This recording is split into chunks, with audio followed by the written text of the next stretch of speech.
Sakshi, and today I am going to tell you about Navratri, celebrating the divine. Navratri is a major festival of India held in the honor of the 9 aspects of the divine feminine.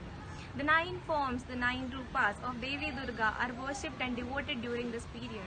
This is held in the month of Ashwin and often ends with Dasera, which is on the 10th day. It is the focal point of the whole festival.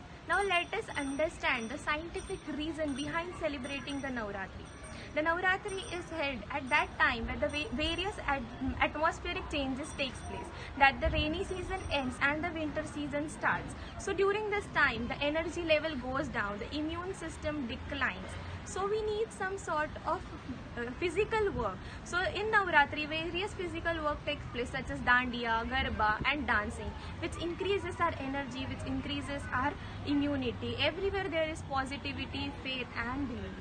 Now, our culture says that complete detoxification of our body is very necessary during this period. So fasting is a natural method of doing it.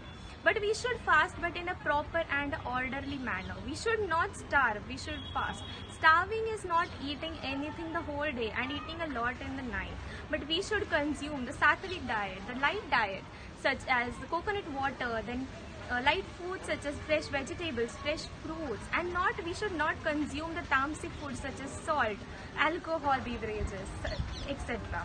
Now, various rituals and various offerings are done during this period. One of them is Kanya Puja, during which 9 girls are dressed as 9 goddesses, and various offerings are done such as clothes and food. And the foot washing takes place, which helps to induce a sense of self-esteem, a sense of self-confidence and positivity in those young girls.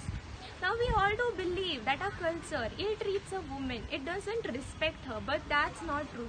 Our mythology teaches to respect a woman, and the perfect example is Navratri, which helps us to tell that the gender equality is equivocal in our mythology. Now the Navratri is the worship of the goddess, the worship of the divine feminine, the worship of the strongest presence, and the worship of center of existence. No one in this world would have even existed without a female. And the perfect example of women and men being equal is Shiva Shakti, the masculine and the feminine forms which is present between all of us. These both are equal and opposite forces. One cannot exist without the other.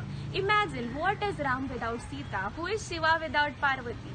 As Radha is incomplete without her Krishna, so is Krishna without his Radha. So the concept of feminism is discovered and celebrated as Navratri.